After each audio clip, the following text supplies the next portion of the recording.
What's up, everybody? Welcome back to the channel. Today I wanted to talk to you guys about the Silent Protagonist. Now, for those who don't know, a Silent Protagonist is a main character that does not speak.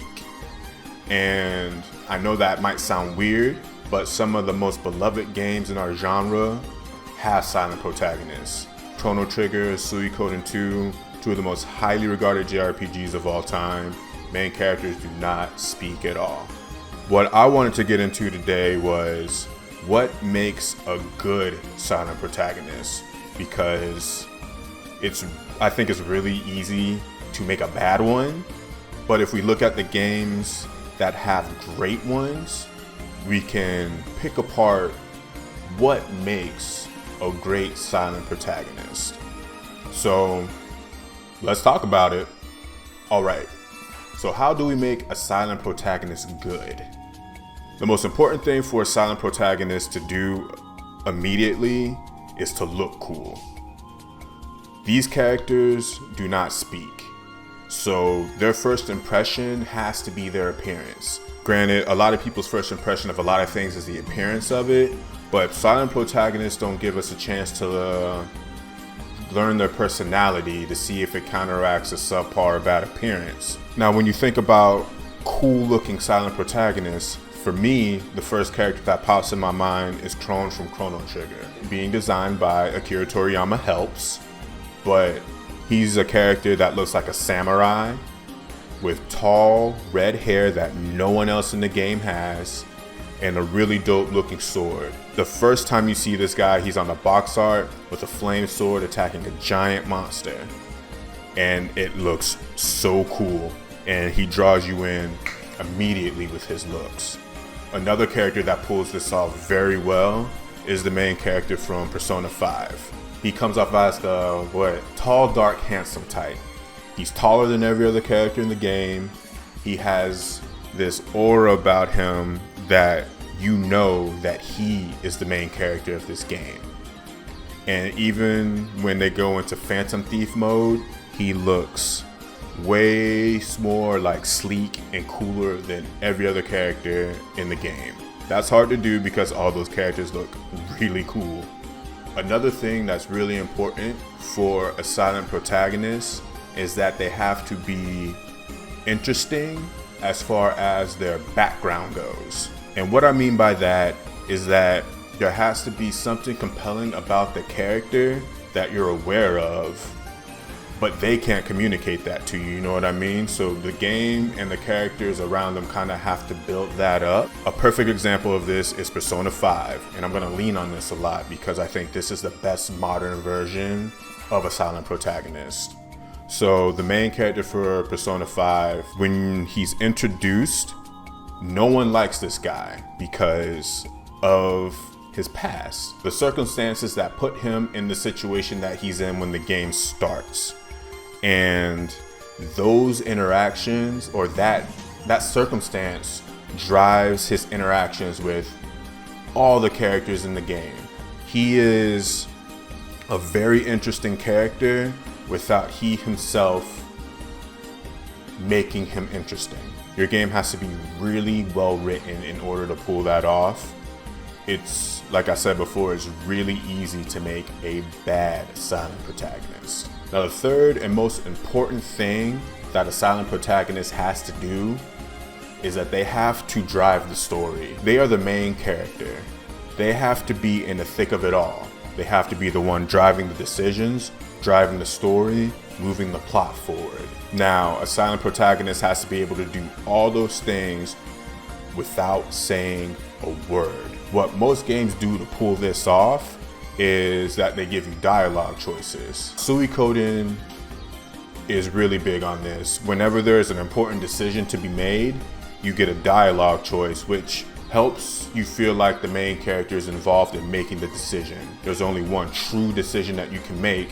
It's more of the illusion of choice than an actual choice, but even just the illusion of choice in these situations is enough to have the main character be involved in what's going on. Another thing that games do to drive this is when they speak to the silent protagonist, the character that they're talking to repeats their decision. So it'll be like, hey, what are we gonna do about Timmy? You're right, we need to go to the well and get little Timmy out the well. That kind of thing. Personally, I don't think that works well because it comes off as the character who the protagonist is talking to is the one driving the decisions. I like the dialogue choices better, even though they're not real choices. At least it's the main character initiating the thing. So those, for me, those are the big things that make a silent protagonist good. You gotta look cool, you gotta be involved in the story, and you gotta be an interesting character. If any of those three things are missing, the game falls flat to me. And I've had that experience recently with Dragon Quest XI. It felt like at no point was the main character the one driving the plot. It was the people around him that were driving the plot. And it was really hard to be immersed in the world and the story when it feels like the character that you're supposed to be representing isn't really doing anything except going along for the ride. Now, as far as games that have silent protagonists, I do have a few recommendations for you guys. Now, these are just gonna be the highlights. If there's any other games that you guys are aware of that I should try or we should try that have a silent protagonist in it, please leave it in the comments. But again, I'm just gonna drop some big guns. So the Persona series has silent protagonists. And quite frankly, you can start with Persona 3 if you've never played that franchise. The older games are there, but they're kind of rough. The Suikoden series, I think, is the best series that features silent protagonists. But I do just want to let you guys know that Suikoden 3 does not have a silent protagonist. There's 3 main characters in that game and all of them speak, have dialogue, they do all the normal main character things. Dragon Quest. While I just sat there and ragged on Dragon Quest XI for this, I feel like I'm in the minority as far as that opinion goes. And Dragon Quest is a very, very beloved franchise. So don't let my bad experience with Dragon Quest XI keep you from trying or enjoying that series. And Chrono Cross and Chrono Trigger. I don't know what else I can say about the Chrono series. Chrono Trigger is considered one of the greatest JRPGs of all time, and that man don't say a word to you. So if you've never played that game, I recommend, if you can actually find it at a reasonable clip, the DS version is great. Square Enix has gone through great lengths to update the PC and Android and iOS versions of that game, and I've played the PC version after all the updates, and I will say that it's probably one of the best versions of the game that you can play right now. Highly recommend it in its current state. So the most important question, and one I think we answered as we talked this all out, do silent protagonists still work in 2021? And considering the fact that I use Persona 5 as an example of a great silent protagonist, the answer is obviously yes. And if you follow the rules that I laid out, a cool looking character, an interesting character, and a character that drives the plot, as long as your story isn't ass, you can't lose. Alright guys, that's gonna do it for me. Thank you for watching, thank you for hanging out, thank you for talking with me about this.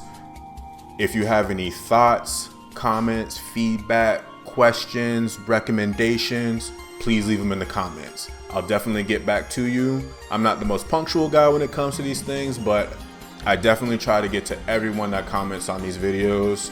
The main reason why I do this is so I can talk to you guys about this stuff. So please leave a comment and I will get back to you. Again, thank you very much for watching, and I'll see you guys next time. Peace.